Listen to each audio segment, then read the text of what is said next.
ગુજરાતી કાવ્ય સાહિત્યના આધુનિક યુગના દિવંગત કવિઓ.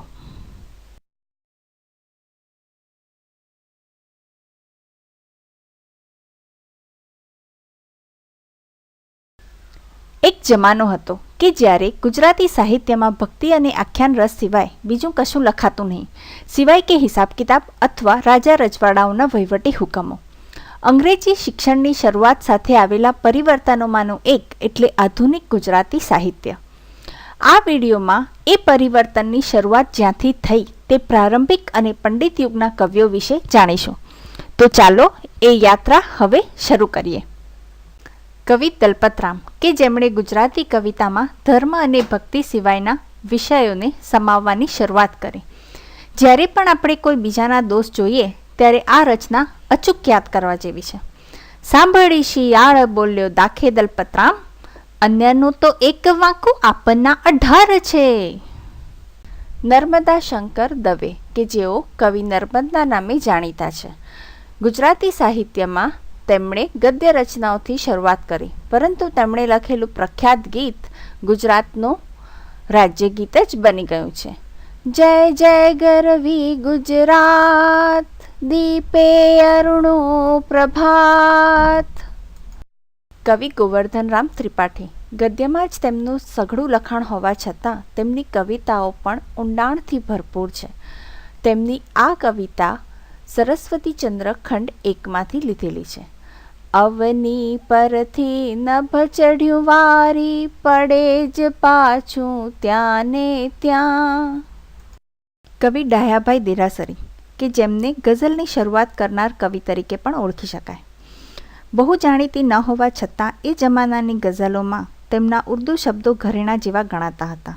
તેમની બહુ જાણીતી એક ગઝલ જબહ કરતી અમોને તું હસીને પૂછતી પણ તું, જરા દિલબર બતાવો ને આહા તલવાર કેવી છે.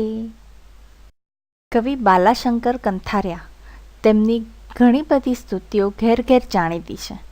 આવી જ એક ખૂબ જ જાણીતી સ્તુતિ ગુજારે જે શિરે તારે, જગતનો નાથ તે સહેજે, ગણ્યું જે પ્યારું પ્યારાએ, અતિ પ્યારું ગણી લેજે.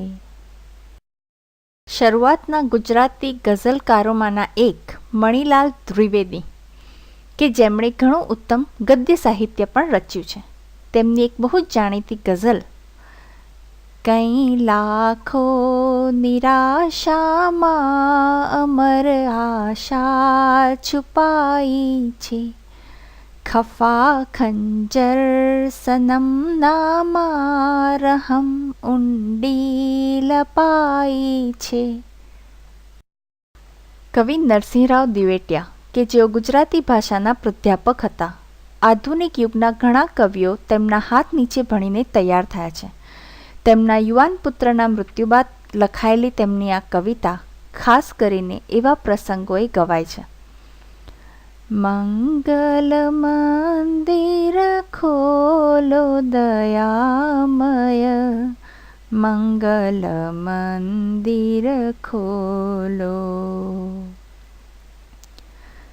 જીવન વનતી વેગે વટાવ્યું, દ્વાર ઉભો શિશુ ભોળો દયામય, મંગલ મંદિર ખોલો. કવિ મણિશંકર ભટ્ટ કે જેઓ કવિકાંતના નામે જાણીતા છે. હિન્દુ ધર્મના દંભથી તંગ આવી જઈને તેમણે ખ્રિસ્તી ધર્મ અંગીકાર કરેલો. તેઓ એક ઉર્મિશીલ કવિ હતા અને કવિ કલાપીના ખાસ મિત્ર. તેમના એક બહુ જ જાણીતા ઉર્મિ કાવ્યની કેટલીક પંક્તિઓ આપણે જોઈએ કે જેમાં એમણે ઘૂઘવતા સાગરની ઉપર ચમકતી ચાંદનીને વીજળીની જેમ નિહાળી છે અને સાગરનો જે ઘૂઘવાટ છે તેને પણ એમણે ખૂબ જ સુંદર ઉપમા આપી છે અને સાગરની ભરતીને ભવ્ય સ્વરૂપ આપ્યું છે. જલધિ જલ દલ ઉપર દામિની દમકતી યામિની વ્યોમ સર માહી સરતી કામિની કોકિલા કેલિકૂજન કરે સાગરે ભાસતી ભવ્ય ભરતી.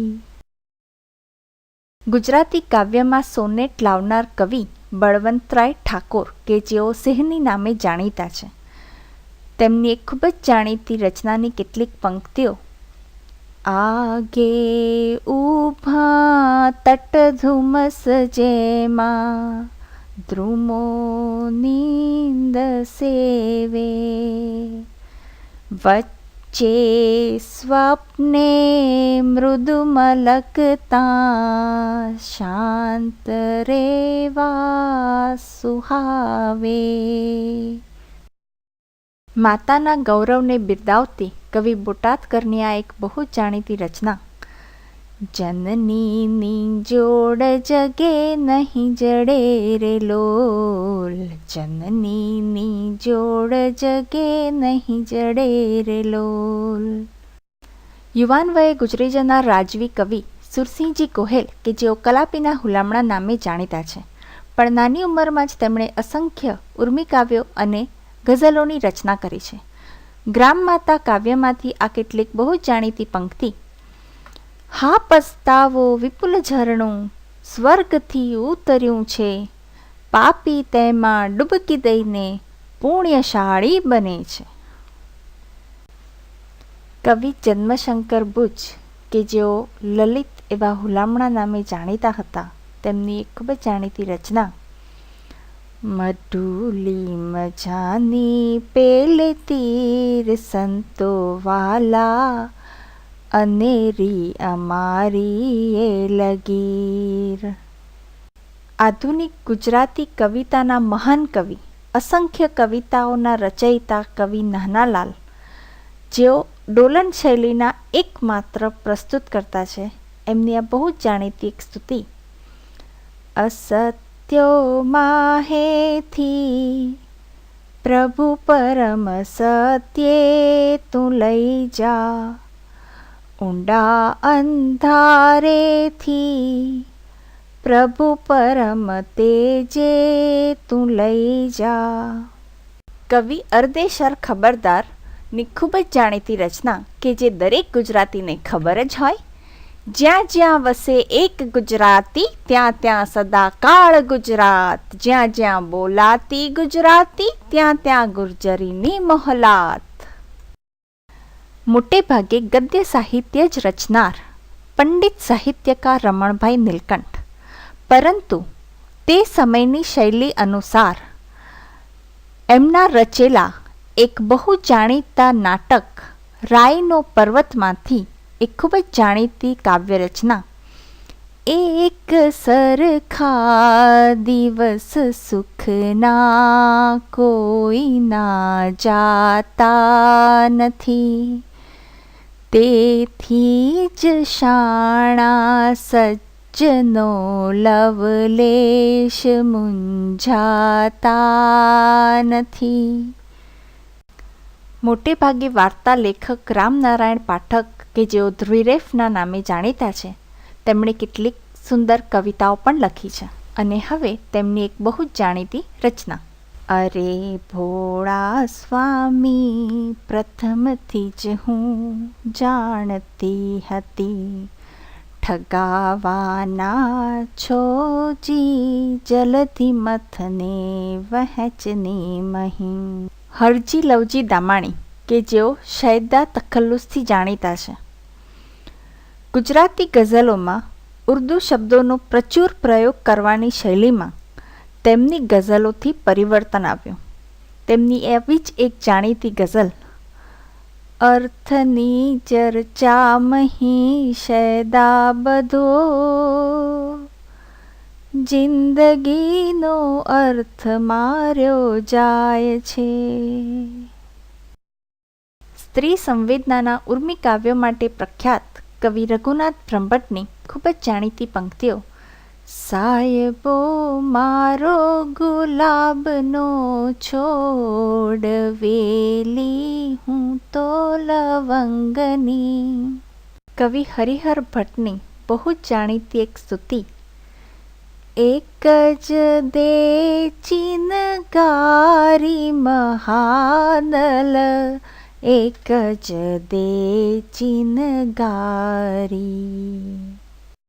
કવિ હરિશ્ચંદ્ર ભટ્ટ કે જેઓ ઉર્મી કાવ્યો માટે જાણીતા છે, તેમની એક ખૂબ જ જાણીતી રચના આષાઢ વાદળ મહી તરતો મયંક, ઘેરો ગંભીર કરુણાર્દ્ર શાંત દીન, ને ક્લાંત ખિન્ન તરલોર્મિ વહંત પ્રેમ. ઉર્મી કાવ્ય માટે જાણીતા કવિ મનસુખલાલ ઝવેરીની ખૂબ જ જાણીતી રચના ઘન આષાઢી ગાજિયો સડકી સોનલ વીજ, દૂરે ડુંગર માળ હોંકારા હોંશે દિયે. ઉર્મી કાવ્ય માટે જાણીતા કવિ જેઠાલાલ ત્રિવેદીની ખૂબ જ જાણીતી એક રચના અંધારું ટાળવાને ઈશવનીનું તે, સૂર્યને ચંદ્ર જેવા ફેંક્યા બે ચાક લેતા ચકર ભમરડા, દોરી વીંટી દિશાની. આંધળીમાંનો કાગળ રચનાથી ખૂબ જ જાણીતા થયેલા કવિ ઇન્દુલાલ ગાંધી, તેમની આ ખૂબ જ જાણીતી રચનાની કેટલીક પંક્તિઓ. અમૃત ભરેલું અંતર જેનું સાગર જેવડું સત, પૂનમ ચંદના પાનિયા આગળ ડોશી લખાવતી ખત, ગગો એનો મુંબઈ ગામે ગીગુભાઈ નાગજી નામે. તો ચાલો સાથે ગાઈએ. મધુર ગીત ગાવાની ઝંખ ના ઉઠે, ટહુકો રણકાર તો સ્વર જો ભળે, એવું ના બને એવું એ બને, નર્તનમાં ઝૂમવાના કોડ હો દિલે, તાલ આપનારો ઢોલી જો મળે, એવું ના બને એવું એ બને.